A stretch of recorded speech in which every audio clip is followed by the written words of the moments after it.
This is Politics and Media 101. I'm Jeff Browning. The United Kingdom is a sovereign state made up of 4 countries within a country. In certain parts of these countries, there are political movements who want to break off from the UK. And in 2016, the UK as a whole voted to break off from the European Union. Right now, the UK's Prime Minister, Boris Johnson, is facing a big public backlash for not following his own government's COVID rules.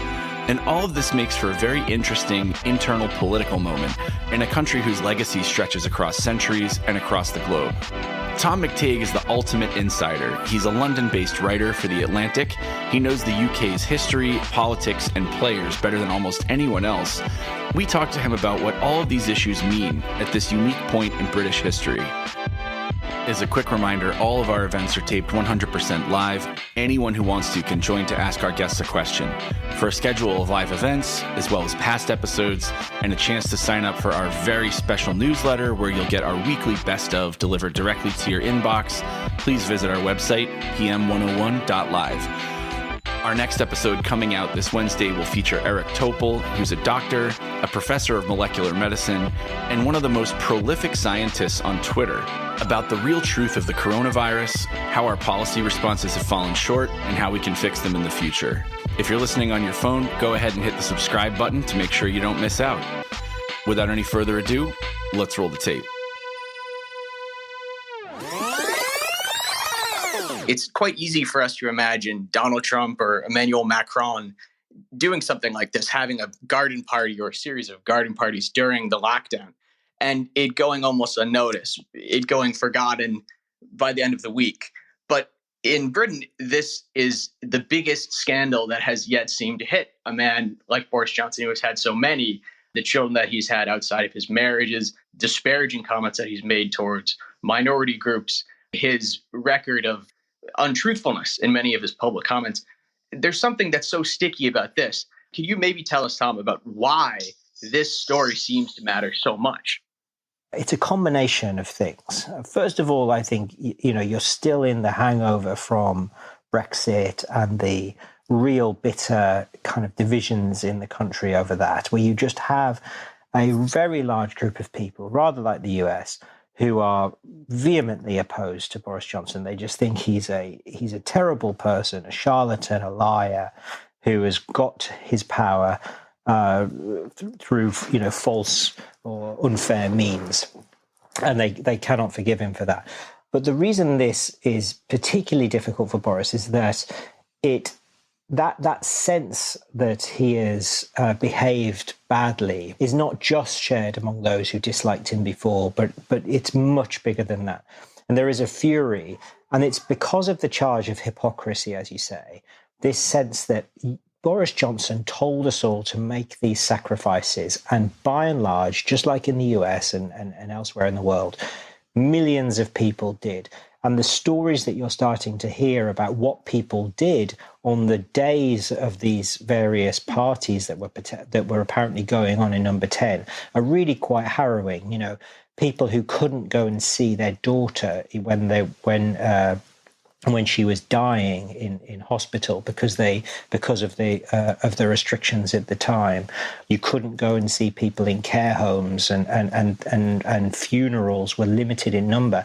Britain had some of the toughest lockdown measures in the world at the time because COVID sort of ran away from us here. So we had this kind of panic situation and panic measures, and that, I think, then adds up to this third element. It seems to reveal character traits about the man that were almost seen as positives during Brexit for some people. His willingness to bend the rules, his sense that he wasn't a usual politician, that he is sort of a free man who did what he wanted, who was authentic. All of those things are now real negatives, almost disqualifying negatives. When we think about what Boris Johnson's strengths were, we think about his ability to win people over, his popularity, or at least the perception of his popularity. The reason that he became the party leader before the 2019 election was because there was the idea that he could win a big majority, and he delivered on that. I sometimes wonder, when that disappears, what's really left? You know, if you go back throughout Johnson's career, this has been a common theme. So the Conservative Party was, frankly, just unable to win in London. It was unable to compete in London for the London mayoralty. They turned to Boris Johnson, not because they wanted to, but because they thought, look, he was the only shot they had. He might stand a chance of winning in this Labour city. And he did so twice, but he did so off his own back. The Conservative Party go to Johnson when they are in trouble, not because they particularly like the guy. Their party members did. That's very different. But the members of Parliament, the sort of the establishment in the Conservative Party, they were extremely reticent to go near this guy. They did so again in 2019 because they were in a hell of a tight spot. They were hemorrhaging votes to a new party that had been set up in 2019 called the Brexit Party by Nigel Farage, the kind of Trumpist outlier. Now, Johnson came to the fore as a kind of the party's saviour. He vowed to, in quotes, sort of get Brexit done. And he did so. He managed to do a deal with the European Union, and then took it to the country in the 2019 election, and the country voted it through. And so you had this sort of force of personality that was able to almost change the rules of the game. He was able to do things that Theresa May couldn't, that were very, very similar. You know, if you look at his deal versus Theresa May's deal, yes, there are differences, but the terms were largely dictated by the stronger party, which was the European Union. Johnson was just able to package it and sell it much better, and he was able to carry an election campaign in a way Theresa May wasn't able. Then he got smashed over the head almost within weeks of his election victory by the pandemic. The pandemic came along and just wiped out any honeymoon period that a prime minister or a president in the US might ordinarily have. He never had that moment. He had 6 months before the election where he was completely overwhelmed with Brexit. And then after that, he was completely overwhelmed with the pandemic. So the question for people is, you know, what is this guy for? We don't know, because he's yet to have an ordinary period of governance since he became prime minister. It's just been one long crisis. And if this is the real him behind the scenes, is he up to the job of being prime minister? Is he morally up to the job? And when I went into that garden just after 6 on the 20th of May, 2020, to thank groups of staff before going back into my office 25 minutes later to continue working, I believed implicitly that this was a work event. The only question is, will the British public kick him out? Will his party kick him out? Or will he do the decent thing and resign? Trust has been lost, and the public will not forgive or forget. If the Prime Minister has no sense of shame, then the Tory backbenchers must act to remove him. They know the damage is done. This weak and contentious Prime Minister can no longer limp on. The message from the public is clear. Remove this unfit Prime Minister from office, and do it now.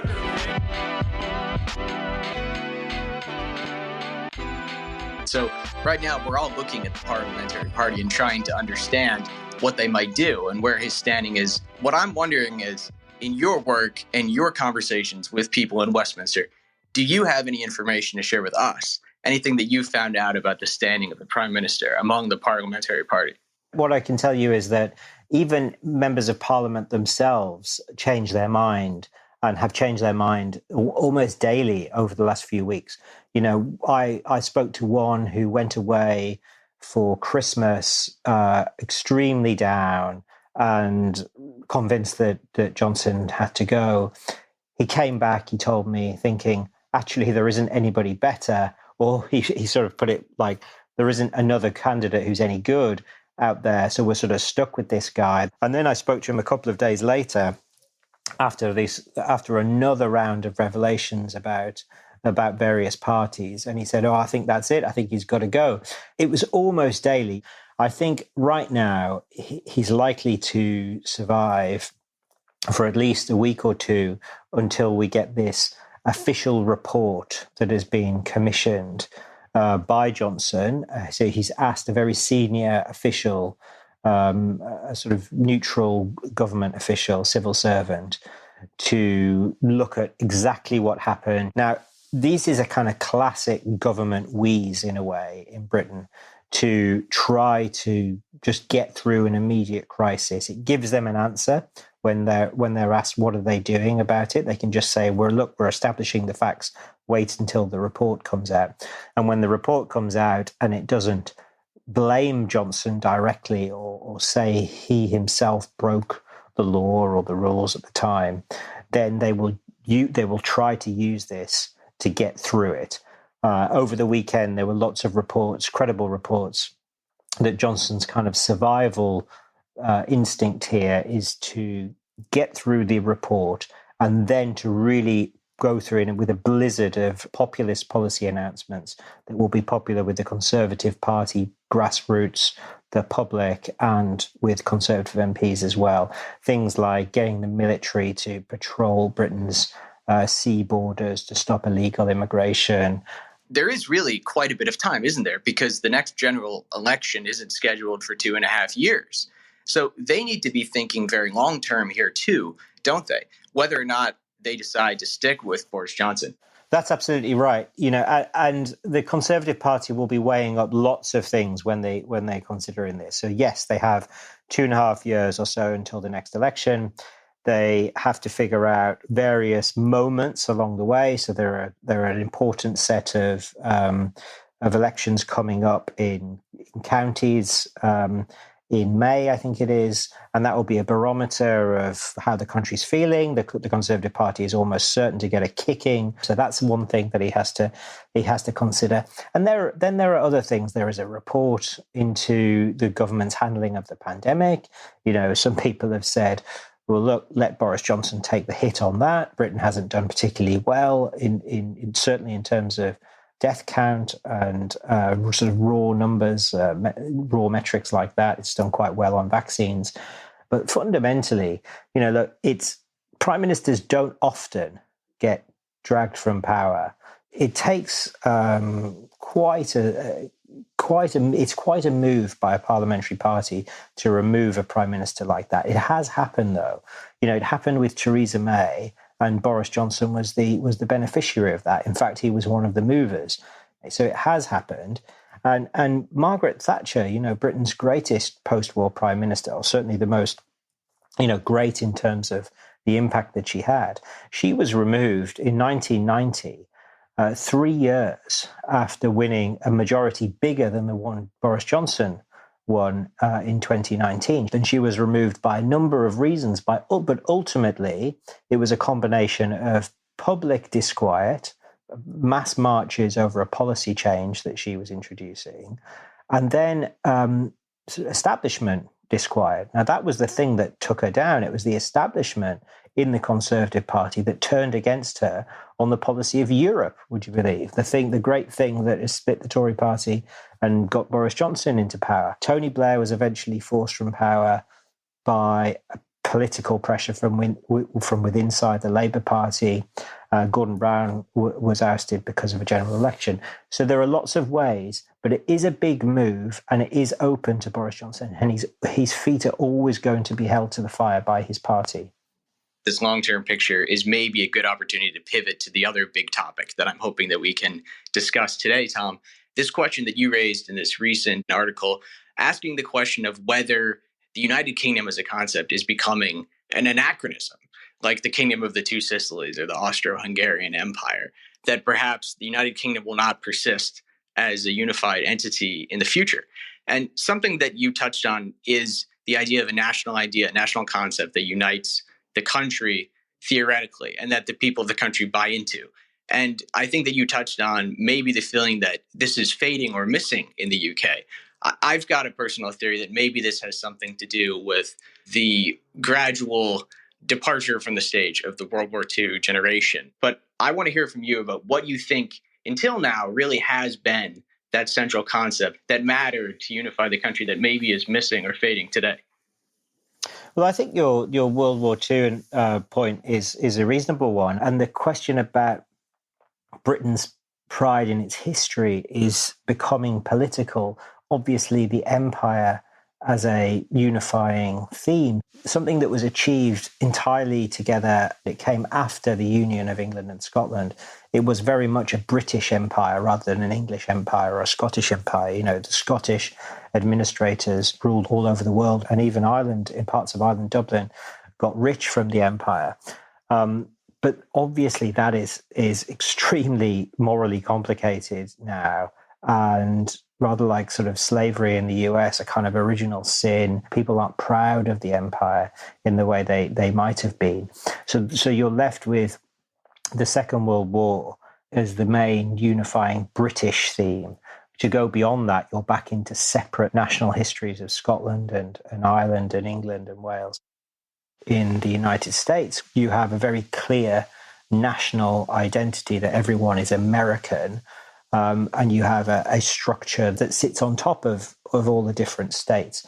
In Britain, we have a far more stranger and more flexible identity and structure of governance here, where you have lots of different nationalities within one nationality.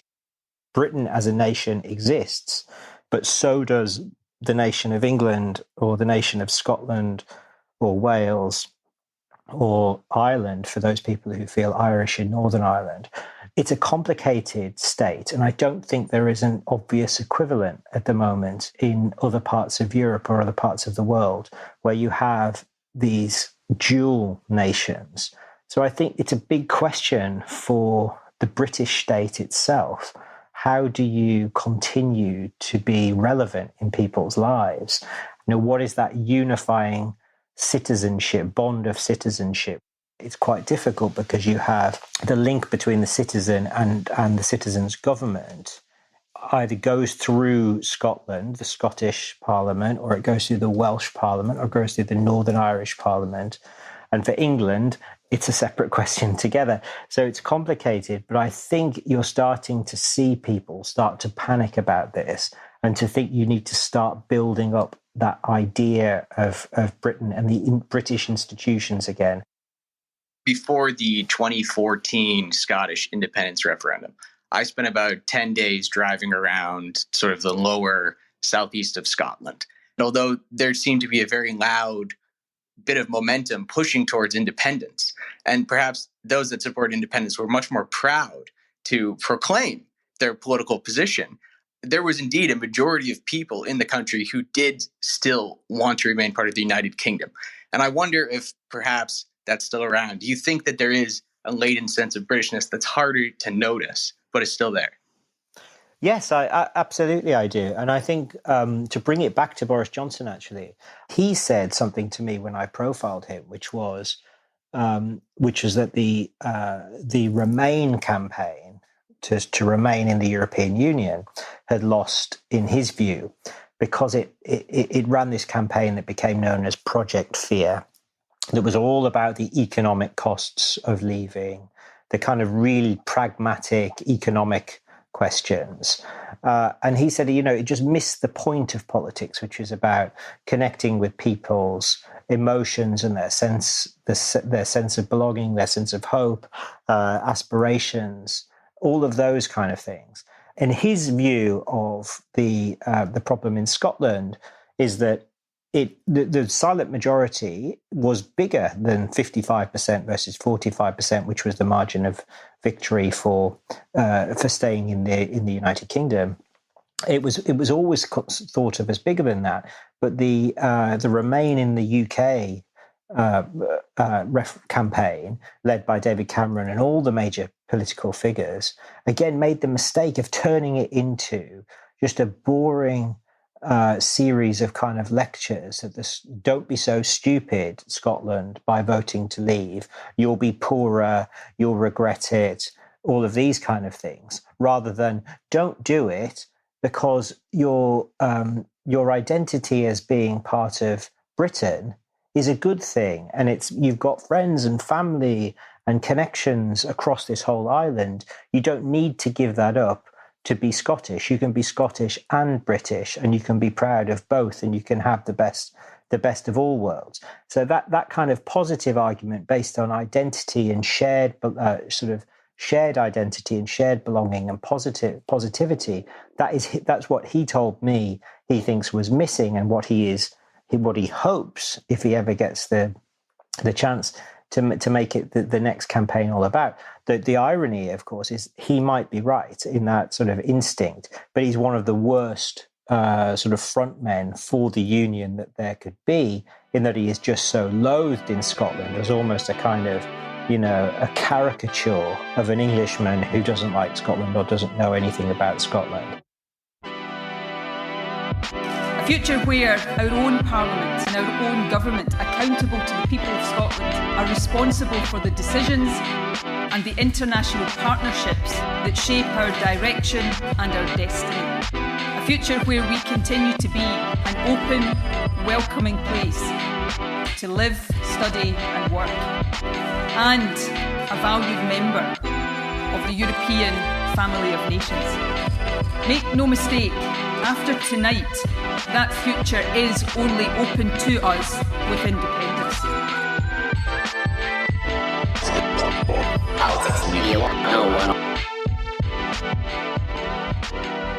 Tom, you touched on one of the strongest arguments that was made during that independence referendum, which was about the best of both worlds, that Scotland, as remaining part of the United Kingdom, would be part of the European Union and would have the benefits that come from the security umbrella of Westminster and the Trident program, but also the economic links that it gets as a member through the UK to the continent of Europe.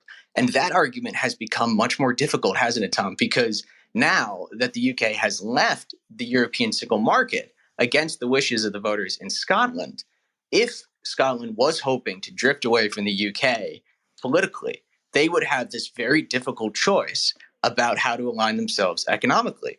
Although they almost certainly couldn't become an EU member, they could try to pursue a kind of Norway option where they integrated with the European single market. But this would cut them away from England, to which they're even more closely economically integrated. So they're in this rock and hard place. And I remember in one of your other articles about the UK fishing dispute, you mentioned that the economic impact of what was at stake was not very significant, but sometimes these ideas of national identity overpower that kind of economic pragmatism. So what is Scotland to make of this conundrum? Will the instinct to become part of the European continent that they admired so much before the 2016 Brexit referendum, could that possibly overwhelm the economic pragmatism that would encourage them to stay part of the United Kingdom? Again, it's just full of ironies in that the case for Scottish independence is very similar to the case for Brexit. It's about national identity, and yes, we can do this. We can leave. We can regain our independence, and we will be all right in time because we will have control over our laws. Now, when you go back to 2014, as you said, one of the great arguments for the Remain in the UK side was you could have the best of both worlds. You can stay in the UK and be in the EU. If you left the UK, if you were a secessionist Scotland, then your membership of the EU would be blocked by countries like Spain, who do not want to give any encouragement to regions like Catalonia, who might themselves look at Scotland and then go, haha, we could leave Spain and remain in the EU and everything would be fine. So it was quite a powerful argument. It was like, don't risk it, Scotland, because you might lose everything. You might lose both your membership of the UK and your membership of the EU. And then Britain as a whole votes to leave the EU. And now the argument turns on its head and it says, well, you can leave the UK to rejoin the EU as an independent Scotland, but then you'd have to put up a border with England to your south. So what are you going to do about it? And the whole argument has kind of flipped on its head, and it's difficult for both sides. But it's this sort of great paradox of Brexit is that in the short term it provides this legitimate grievance to Scotland to say we voted to stay in the UK on the basis partly that we would stay in the EU. And then in the 2016 referendum on EU membership, we as a country, as Scotland, voted to stay in the EU, but we are now being taken out against our will because the majority in England is so much bigger. So we're being taken out against our will. So, damn right we're angry. Now we might, this is a grievance. This is maybe the legitimate reason for us to have another referendum to leave the UK and to try our luck trying to rejoin the EU. So we're going to go to Royfield Brown, who's a friend of the program, always asks good questions. Over to you, sir.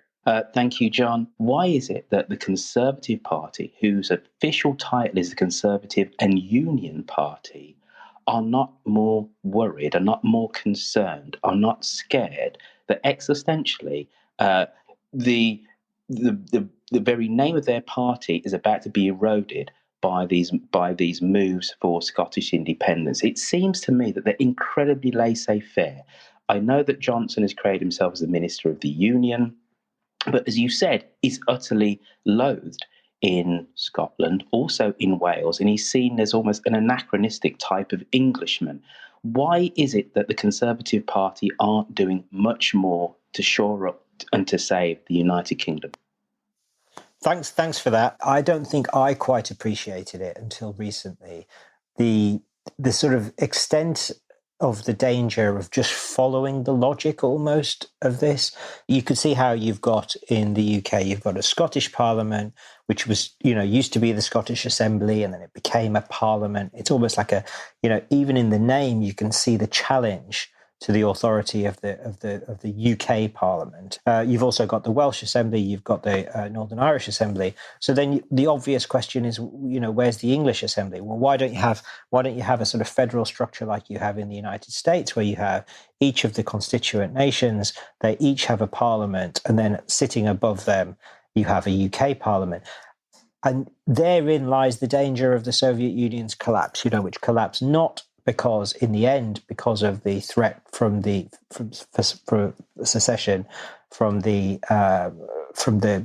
outer countries, the smaller countries, Ukraine or Belarus, but in the end, it came from Yeltsin and Russia itself taking back control, if you like. And surely that would be almost the same thing in the UK. If you had an English Parliament that controlled education, police, healthcare in England, it controlled the City of London, the finances that came from there. The most important person, like Yeltsin, is immediately the English Prime Minister, and then you're into the same situation. So I think the threat there of drift into that is real, and it was also interesting to think about the Soviet Union. And there was an understanding from the start, actually, that Russian nationalism was one of the great threats to the Soviet Union. That was understood by the communists, who, by definition, were not Russian nationalists at the start.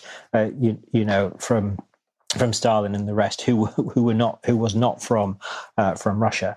So I am intrigued by those parallels, both by Austria-Hungary, Soviet Union, and other states that have wound up. On the Conservative Party being, why don't they care enough? I think there is actually quite a big concern. You speak to Conservative MPs now, and they are panicked about it. And there is panic inside Number 10, and there is a unit, and Michael Gove, he is the one tasked with trying to solve this. So I think there is worry. I just don't think they quite understand it or know what to do, and I think that is across the board. I think there is a just general sense that it can be dealt with if we just create a royal commission to deal with it, to put up some recommendations. All will be fine as long as we just get rid of Johnson and we get somebody who appeals to the Scots. That's all fine.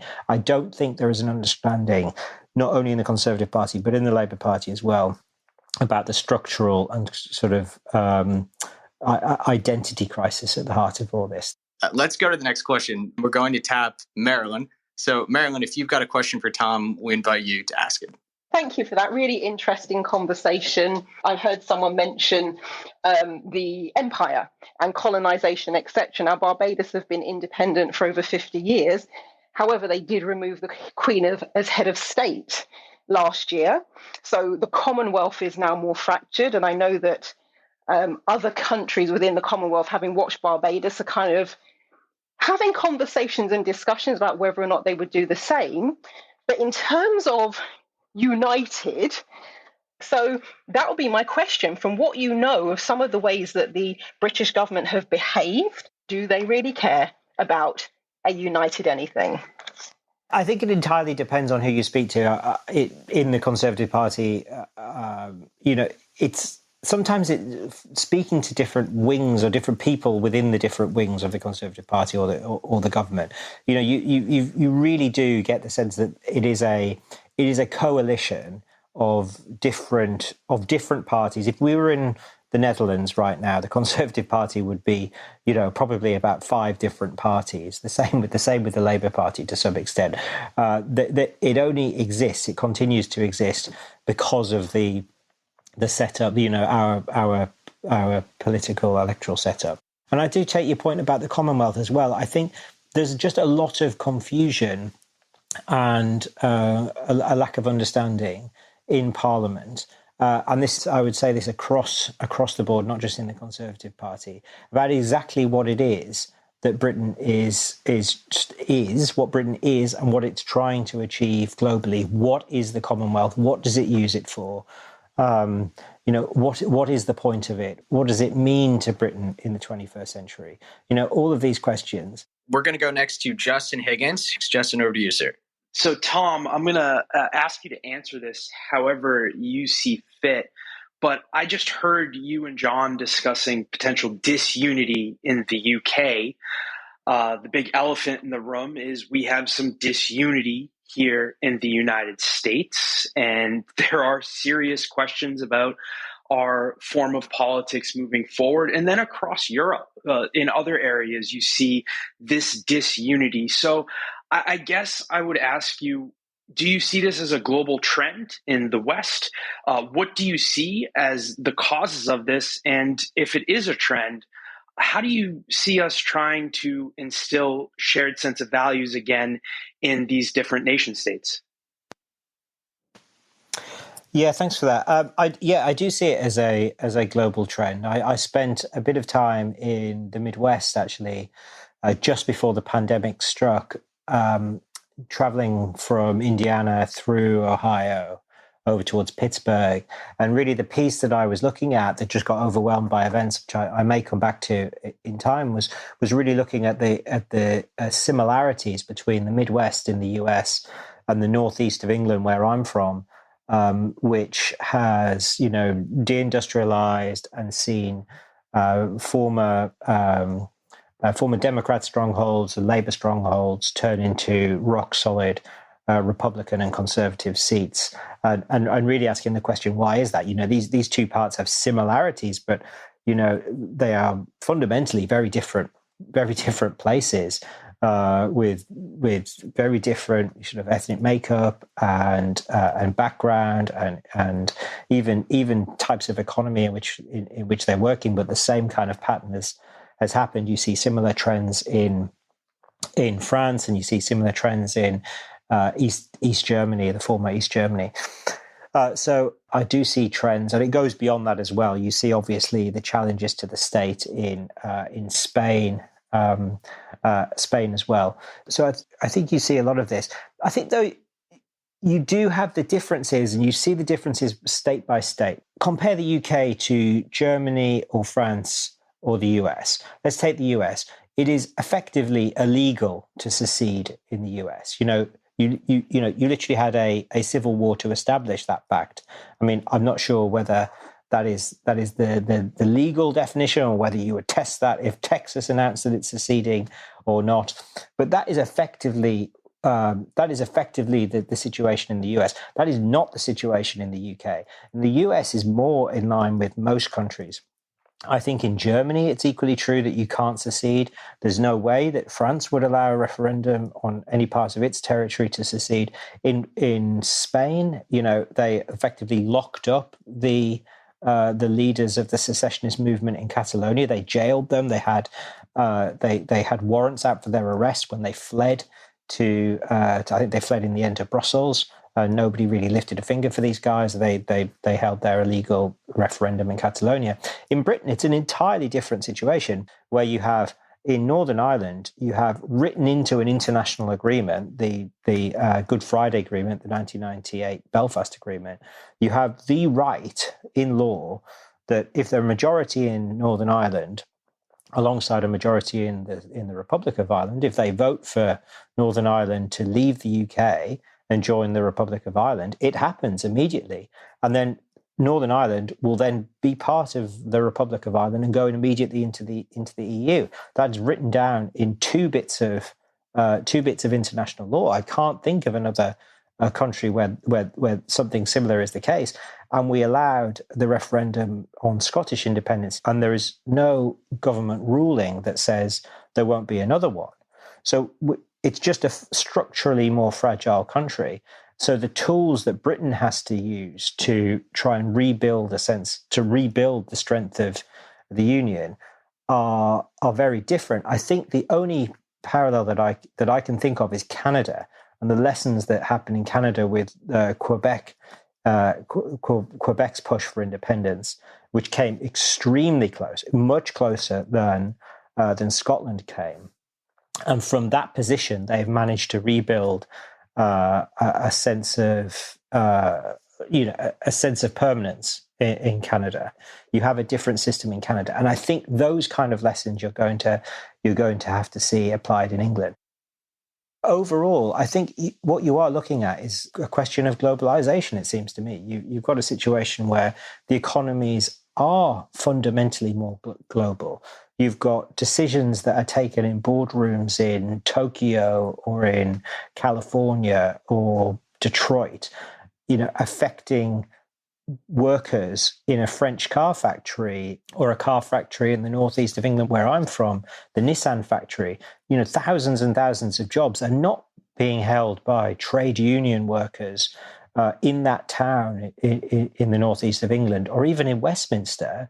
They're being taken in the boardroom of Nissan and by people that are not accountable. I'm not saying that they should be, but that is the reality of today's world. So you have this sort of you have a global economy that, and you still have the old structures of nations trying to manage those economies within that. So that sense of small differences. I read a really lovely piece the other day that was talking about the tyranny of small differences. When everything is so similar across the world, you sort of cling to the small differences, the regional differences, the national differences that make you.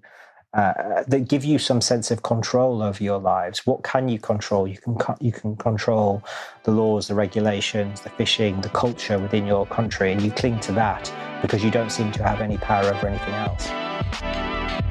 That's all we have for you today. Again, huge thanks to Tom in The Atlantic, to our audience for their questions, to John Gunnison, who filled in for Justin during the interview, and to you for being here. All of our events are taped 100% live. Anyone who wants to can join to ask our guests a question. For a schedule of live events, as well as past episodes, and a chance to sign up for our very special newsletter where you'll get our weekly best of delivered right to your inbox, please check out our website, pm101.live.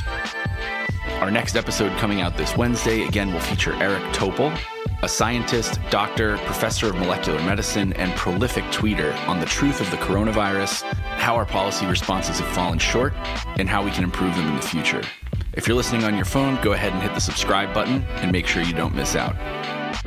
This has been Politics Media 101, produced in partnership with Clubhouse. I'm Jeff Browning on behalf of Justin Higgins, our co-founder, and our team. Thank you very much for being here. We hope to see you and hear from you soon.